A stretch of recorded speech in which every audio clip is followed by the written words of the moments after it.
Hoje, a gente vai mergulhar num assunto fundamental: as gigantescas áreas protegidas do Brasil. Elas são muito mais do que só paisagens bonitas, sabe? Hoje, elas são a verdadeira linha de frente de uma nova era de desafios ambientais.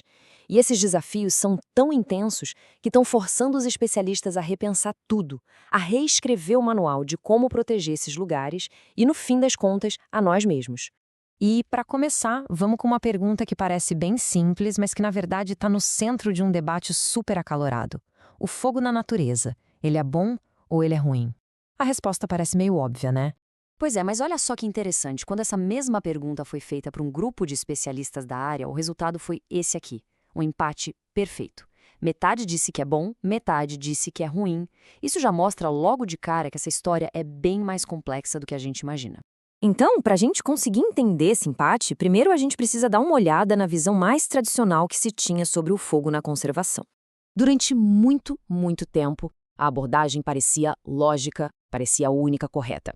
A política era de fogo zero. Qualquer chaminha que aparecesse era vista como uma inimiga que tinha que ser apagada o mais rápido possível.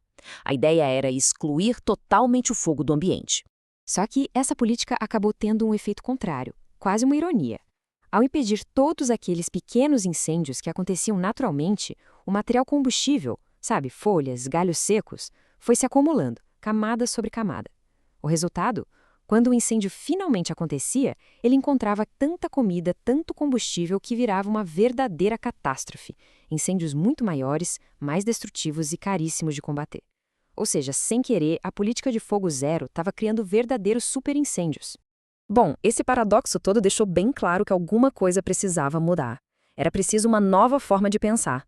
E é isso que nos leva a uma nova filosofia de gestão do fogo. E a mudança é de mentalidade mesmo. A gente sai de uma ideia de combate reativo, que é a supressão total, para uma abordagem que é proativa, que é a completa, o manejo integrado. A ideia não é mais só lutar contra o fogo quando ele aparece, mas sim aprender a conviver e a geri-lo. Mas, na prática, o que é esse tal de manejo integrado do fogo, ou MIF? É importante dizer que não se trata só de sair por aí fazendo queimas controladas. O conceito é muito mais amplo. É uma abordagem de gestão que tenta colocar na balança a ecologia do lugar, a cultura das pessoas que vivem lá e, claro, a segurança de todo mundo. O conceito central do MIF pode ser visto como um triângulo com lados iguais, sabe? Onde cada lado tem o mesmo peso. Um lado é a ecologia, que reconhece que muitos biomas, como o cerrado, precisam do fogo para existir. O outro lado são as pessoas, a cultura e a economia local. E o terceiro lado é a segurança, que envolve tanto prevenir quanto combater quando for realmente necessário. O grande segredo é o equilíbrio entre esses três pontos. E aqui tem um exemplo perfeito de como isso funciona na vida real. O famoso queijo canastra, que é um patrimônio cultural e econômico do Brasil, só existe por causa do uso inteligente e controlado do fogo, que renova as pastagens nativas onde o gado se alimenta. Nesse caso, o fogo deixa de ser o vilão e vira uma ferramenta essencial para a cultura e para a economia da região. Mas entender a complexidade do fogo foi só o começo do desafio.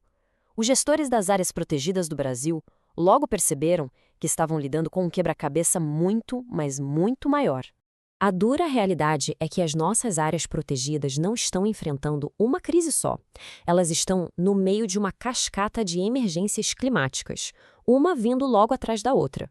E a velocidade com que as coisas estão acontecendo é impressionante. Em 2023, a gente teve um surto de gripe aviária que atingiu a fauna marinha. Logo em seguida, uma seca histórica brutal na Amazônia. E 2024 mal começou e já vieram inundações devastadoras em vários estados. Parece que não dá tempo nem de respirar entre uma crise e outra. A escala do impacto é chocante. A gripe aviária, por exemplo, não ficou só nas aves. No sul do país, mais de 900 leões e lobos marinhos morreram. É um golpe duríssimo para todo o ecossistema marinho. E lá na Amazônia, a seca e o calor extremo da água levaram a um desastre ecológico que a gente nunca tinha visto. As águas do Lago Tefé literalmente cozinharam e mais de 150 botos morreram. Uma tragédia. Então a pergunta que fica é: como se responde a tantas crises diferentes acontecendo quase ao mesmo tempo? Foi preciso criar um novo manual de conservação, uma nova forma de agir. E esse novo jeito de operar tem três pilares centrais. Primeiro, todas as decisões são baseadas em dados, em ciência. Segundo, uma colaboração muito próxima entre diferentes órgãos do governo e a sociedade. E terceiro, que talvez seja o mais importante, um foco total em proteger as pessoas, as comunidades humanas, que são sempre as mais afetadas. E para a gente ter uma ideia do tamanho disso, durante a seca na Amazônia, esse esforço conjunto deu assistência para mais de 36 mil famílias que ficaram completamente isoladas pelos rios que secaram. Isso é colocar em prática o princípio de proteger as pessoas. Isso envolveu uma operação logística gigantesca, com a entrega de mais de 131 mil cestas básicas para garantir que essas populações tivessem o que comer. É um esforço que mostra na prática como a conservação do ambiente e o cuidado com as pessoas andam de mãos dadas. E tudo isso nos leva à grande conclusão. Por que todo esse esforço? Por que esse trabalho todo de reescrever o manual de conservação? A resposta é vital. Essa frase da Cláudia Sacramento, do ICMBio, resume tudo de forma perfeita. A conservação da natureza deixou de ser um ato de bondade, uma coisa romântica. Diante de tantas emergências climáticas, conservar se tornou uma questão de autopreservação, de sobrevivência mesmo. Então, a questão que fica no ar é essa.